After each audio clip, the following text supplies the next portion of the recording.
जय श्री कृष्णा। वैशाख महीने के स्नान में सुनी जाने वाली बड़ पीपल आंकड़े की कहानी। किसी नगर में एक राजा रहते थे। राजा के दो रानियां थी। राजा की एक मुंह बोली बहन भी थी जो उन्हीं के साथ रहा करती थी। राजा अपनी मुंह बोली बहन की सारी बात मानता था। राजा की जो बड़ी रानी थी वह बड़ी ही धार्मिक थी। वैशाख के महीने में ब्रह्म मुहूर्त में उठती, स्नान ध्यान के बाद वह बड़ पीपल आंकड़े की पूजा करती थी। छोटी रानी अपनी ननद की चापलूसी करती थी क्योंकि वह सोचती थी कि राजा अपनी बहन की सारी बात मानते हैं और मैं भी इनकी बहन को खुश रखूंगी तो राजा मुझसे अधिक प्रेम करेगा।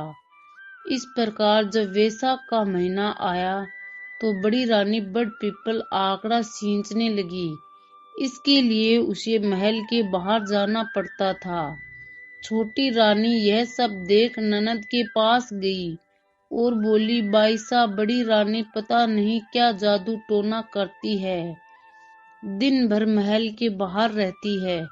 अपने भाई राजा से जाकर वह बोली, भाई, बड़ी रानी बड़ पीपल तथा आंकड़े की पूजा से जादू टोना करती है। आप सारे बड़ पीपल आंकड़े कटवा दो जिससे वह जादू टोना नहीं कर सकेगी। राजा ने बहन की बात मानकर अपने नौकरों को भेजकर नगर के सारे बड़ पीपल कटवा दिए। यह जब बड़ी रानी को पता चला तो उसे बहुत दुख हुआ। समय बीतता गया। जब वैशाख का महीना आया तो बड़ी रानी वैशाख रविवार व्रत करने लगी। उसने चूरमे के लड्डू बनाए। एक थाली में मूली, चावल, कच्चा सूत, कुमकुम, गुड़, दीपक, जल की झारी, मेहंदी, काजल, वस्त्र, पूजा की सारी सामग्री ली और बड़ पीपल आंकड़े की पूजा करने के लिए महल से बाहर निकल गई। पूरे नगर में घूमी परंतु उसे कहीं भी बड़ पीपल आंकड़ा दिखाई नहीं दिया। वह घूमती घूमती जंगल की तरफ निकल गई। वहां उसे पत्थर के नीचे दबा एक छोटा आंकड़े का पौधा दिखाई दिया। उसे बहुत खुशी हुई। वहीं बैठकर आंकड़े की पूजा करना उसे शुरू कर दिया। घी का दीपक जलाया, कुमकुम, चावल, मूली, काजल, गुड़ चढ़ाकर चूरमे के लड्डू का भोग लगाया, कच्चा सूत बांधकर वस्त्र उठाया। रानी ने राजा और प्रजा की खुशहाली की प्रार्थना की। उसके बाद वह अपने महल लौट आई। समय बीतता गया। राजा को शिकार खेलने का बहुत शौक था। वह शिकार खेलने निकले।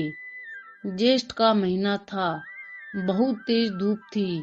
कोई शिकार भी नहीं मिला। राजा के सेवक के पास जो कुछ खाने को था वह सब खत्म हो चुका था। पीने के लिए पानी भी नहीं था। वे सब तेज गर्मी में भूख और प्यास से बेहाल हो रहे थे। राजा ने अपने सिपाहियों को आदेश दिया कि पेड़ पर चढ़कर देखो कि आसपास कोई जल का स्रोत है या नहीं। सिपाही ने पेड़ पर चढ़कर देखा। कुछ दूरी पर उसे पक्षी उड़ते हुए तथा कुछ जानवर आसपास घूमते दिखाई दिए। उसने राजा से कहा, महाराज, कुछ दूरी पर पक्षी उड़ते दिखाई दे रहे हैं, वहां हमें पानी मिल सकता है। राजा अपने सिपाहियों के साथ उस स्थान पर पहुंचे। वहां घने आंकड़े का पेड़ और तालाब था। रानी ने जिस आंकड़े में जल सींचा, भगवान विष्णु की कृपा से वही आंकड़ा घना हो गया था और जल का तालाब बन गया था। राजा और उनके सिपाहियों ने शीतल पानी पीकर अपनी प्यास बुझाई। घोड़ों को भी पानी पिलाया। राजा ने देखा वहां आंकड़े के पेड़ के पास चूरमे के लड्डू पड़े थे। उनको भूख लगी थी, इसलिए सबने वह लड्डू खाए और अपनी भूख शांत की। पर चूरमा खत्म ही नहीं हुआ। सबको बड़ा आश्चर्य हुआ। सबने कहा, किसी की श्रद्धा भक्ति के पूर्ण प्रताप से हमें यहाँ भोजन पानी मिला है। फिर थोड़ी देर आराम करने के बाद वे सब महल लौट आए। राजा ने अपनी दोनों रानियों से पूछा, तुम दोनों में से किसने आंकड़े की पूजा की? छोटी रानी ने मना कर दिया। बड़ी रानी ने कहा, मैं वैशाख के महीने में बड़ पीपल आंकड़े की पूजा करती हूँ, परंतु इस बार आपने बाईसा और छोटी रानी के कहने से सारे बड़ पीपल आंकड़े कटवा दिए। मुझे जंगल में एक छोटा सा आंकड़ा दिखाई दिया तो मैंने उसकी पूजा की। राजा को सद्बुद्धि आ गई। पूरे नगर में ढिंढोरा पिटवा दिया कि वैशाख के महीने में सभी श्रद्धा अनुसार बड़ पीपल आंकड़े में जल सींचे, वे पूजा करें। इससे भगवान विष्णु प्रसन्न होंगे और सबके दुखों को दूर करेंगे, समृद्धि ऐश्वर्य का आशीर्वाद देंगे और सबके कष्टों को दूर करेंगे। बोलो विष्णु भगवान की जय। वीडियो अच्छी लगी हो तो लाइक व सब्सक्राइब करना।